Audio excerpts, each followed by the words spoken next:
Cardiac multi speciality hospital Kothapeta Tenali. బాధ్యత గల పౌరుడుగా దయచేసి 2024 మే 13న జరిగే పోలింగ్ లో మీ ఓటు హక్కు వినియోగించుకోండి. స్టార్ శ్రీనిధి లిమిటెడ్ లో మెంబర్ అవ్వండి. రోజువారీ రికరింగ్ అండ్ ఫిక్స్డ్ డిపాజిట్లు వంటి మీ పొదుపు పథకాలపై 12% వరకు వార్షిక వడ్డీని పొందగలరు. బంగారం మరియు తనఖా రుణాల కోసం మమ్మల్ని సంప్రదించండి. Star Srinidhi limited, Sri avenue, Kothapeta, Tenali. తెనాలిలో రాజకీయ నాయకుల అండతోనే ప్రతి బడ్డీ కొట్టులోనూ విచ్చలవిడిగా గంజాయి దొరుకుతుందని ఆవేదన వ్యక్తం చేశారు తెనాలి ఉమ్మడి ఎమ్మెల్యే అభ్యర్థి నాదెళ్ల మనోహర్. రాష్ట్ర బీసీ సంక్షేమ సంఘం ఆధ్వర్యంలో తెనాలిలో ఏర్పాటు చేసిన ఆత్మీయ సమావేశంలో నాదెళ్ల మనోహర్ పాల్గొని ప్రసంగించారు. సంక్షేమ సంఘం అధ్యక్షులు కేసీ శంకర్రావు రాబోయే ఎన్నికల్లో ఎన్డీఏ కూటమికి తాము మద్దతు ఇస్తున్నట్లు ప్రకటించారు. తెనాలిలో మనోహర్ను గెలిపించుకోవాలని పిలుపునిచ్చారు. ఈ కార్యక్రమానికి ముఖ్య అతిథిగా పాల్గొన్న నాదెళ్ల మనోహర్ మాట్లాడుతూ తెనాలిలో గంజాయిని ఎవరు సప్లై చేస్తున్నారో పోలీస్ డిపార్ట్మెంట్కు తెలుసునని, అయితే రాజకీయ అండా ఉండటం వల్ల వారిపై పోలీసులు చర్యలు తీసుకోలేకపోతున్నారని ఆవేదన వ్యక్తం చేశారు. తాము అధికారంలోకి వచ్చిన వెంటనే గంజాయి లేకుండా చేస్తానని హామీ ఇచ్చారు. మరోవైపు ఈ జగన్ ప్రభుత్వం యువతను బానిసలుగా మత్తులోకి దించి వారికి జరుగుతున్న అన్యాయాన్ని ప్రశ్నించకుండా చేస్తున్నారని పేర్కొన్నారు.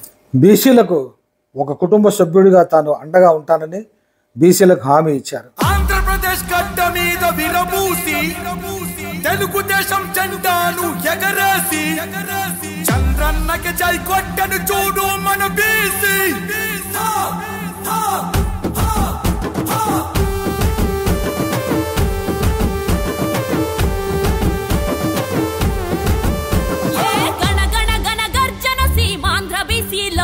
మేమగ్గి మీద గుగ్గిలౌల మండే బిసిలం ఏ జన జన జన జన కరి పోరు బిసిలం మేం పరుగెత్తే పసుపు జెండ పచ్చ దళాలం బీసీ బిడ్డలకు పెళ్లి కానుక ఆదరణ పథకాలతో ఇచ్చి చేయుతా మహాత్మా పూలే ఆశయ సాధనకై అదిగా ముఖ్యమంత్రి అడుగేసి నాడే నినదిస్తాం కదిలొస్తాం.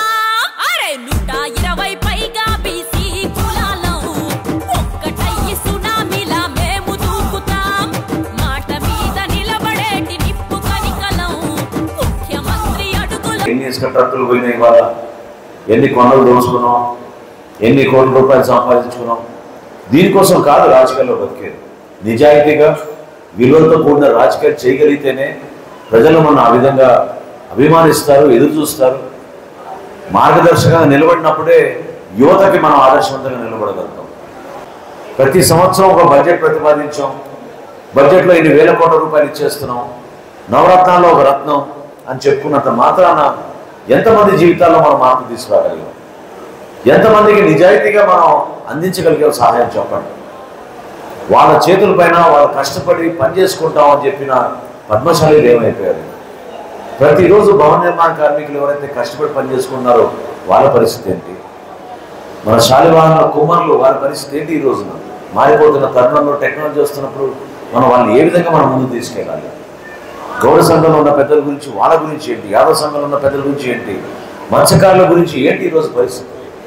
సముద్ర తీరాన నివసిస్తున్న వాళ్ళు ఈ రోజున వాళ్ళు సముద్రంలోకి వెళ్ళి వేటకెళ్ళి వస్తుంటే ఎక్కడ చూసినా కూడా ఇండస్ట్రీలు పెట్టేసి వీళ్ళని వేట కూడా వెళ్ళనివ్వకుండా కొన్ని ఆంక్షలు విధిస్తూ ఉంటే ఏమైపోతాయి వీళ్ళ జీవితాలు?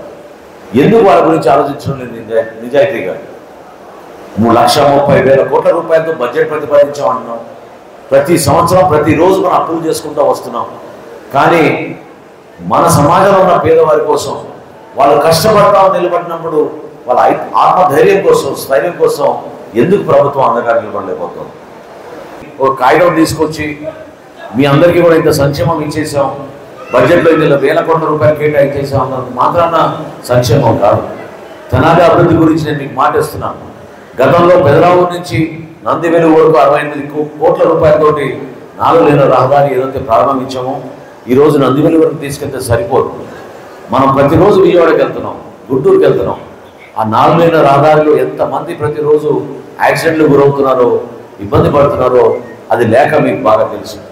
కాబట్టి ఆ రోడ్డు నిర్మాణం మనం మంగళగిరి వరకు తీసుకెళ్ళి జాతీయ రహదారితో అనుసంధానం చేసి అదేవిధంగా గుంటూరుకి వెళ్ళే రహదారిని కూడా 4 లేన్ రహదారి చేయాలి. గత 2-3 సంవత్సరాల నుంచి ఎంతమంది మన బిడ్డలు అక్కడ యాక్సిడెంట్ జరిగి చనిపోయారో మీ అందరికీ తెలుసు. ఇవి వాస్తవాలు. సంక్షేమ విషయంలో ఎప్పుడు కూడా తగ్గకుండా మనం ఇచ్చిన రేషన్ కార్డు, మనం ఇచ్చిన గ్యాస్ బండలు, మనం ఇచ్చిన పెన్షన్లు, ఎంతో మందికి ఇల్లు కట్టించుకునే అవకాశం గతంలో నేను శాసనసభ్యుడిగా ఉన్నప్పుడు చేశాను. అది గొప్పగా నేను భావించడం లేదు, కానీ ప్రజలు గుర్తుపెట్టుకున్నారు, పేదవాళ్ళు గుర్తుపెట్టుకున్నారు. ఆ ఆప్యాయత అభిమానమే ఈరోజు మరొకసారి నేను ఇంటింటికి ప్రచారానికి వెళ్తున్నప్పుడు కనపడుతోంది. అందరూ కూడా వచ్చి ముందుకు వచ్చి ఆశీర్వదించి వాళ్ళు చెప్పే మాట ఒకటే, ఓటు నీకోసం ఎందుకు వేస్తున్నావు అంటే నువ్వు నిలబడ్డావు ఆ రోజున, నువ్వు మాకు గ్యాస్ బండ్ ఇచ్చావను, లేకపోతే పెన్షన్ ఇచ్చావను, లేకపోతే ఈ రోడ్డు వేసావను. ప్రజలు మాకు మర్చిపోతారు, ప్రజలకి మనం మంచి కార్యక్రమం చేయకూడదనే మూర్ఖమైన ఆలోచన ఇప్పుడున్న పాలకులు మీరు ఆలోచిస్తుంటే నిజంగా ఇందాక క్రాంతి చెప్పినట్టు ఎందుకు ఈరోజు గంజాయి అంతా విస్తరించింది మీరు ఆలోచించండి. మీరే ఆలోచించాలి. రాజకీయ నాయకులు ప్రమేయం లేకుండా ఈరోజు ప్రతి బడ్డీ కొట్టిలో కూడా గంజాయి దొరికేటట్టు మన తెనాలి నియోజకవర్గంలో ఎందుకు అట్లా విస్తరించింది?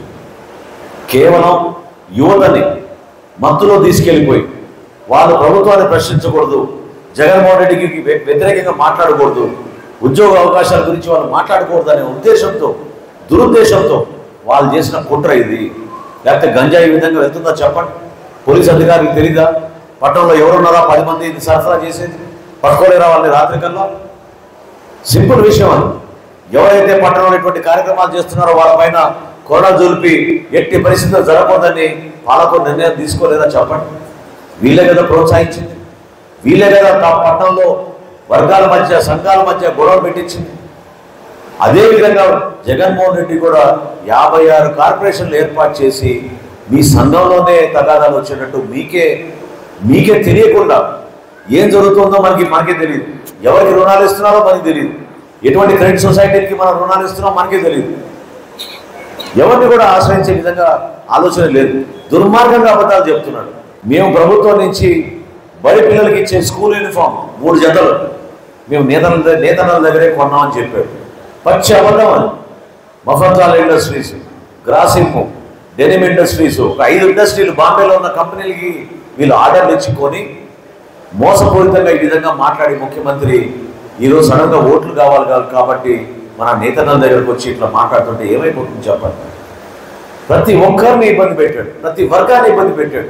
మీ సంక్షేమం కోసం, మీ అభివృద్ధి కోసం, మన ప్రాంతాన్ని మనం కలిసికట్టుగా అభివృద్ధి చేసుకుంటే ఒక మాట పైన మరొకసారి తెనాలికి ఆ పూర్వ వైభవం తీసుకొచ్చే విధంగా మనం కష్టపడి పనిచేద్దాం. మీ అందరికీ తెలుసు, మీ అభ్యర్థిగా నేను పోటీ చేస్తున్నాను. జనసేన పార్టీ తరఫున గ్లాస్ గుర్తుకి మీరు ఓటు వేయమని చెప్పి నేను ఈ సందర్భంగా మిమ్మల్ని అందరూ కూడా కోరుకుంటూ, నాకు ఈ అవకాశం కల్పించినందుకు, నన్ను ప్రత్యేకంగా ఆహ్వానించినందుకు శంకర్రావు గారికి మనస్ఫూర్తిగా, పెద్దలందరికీ కూడా నేను మాటిస్తున్నాను. ఎన్నికలైన తర్వాత పిన్నరావు గురించి మర్చిపోయారు.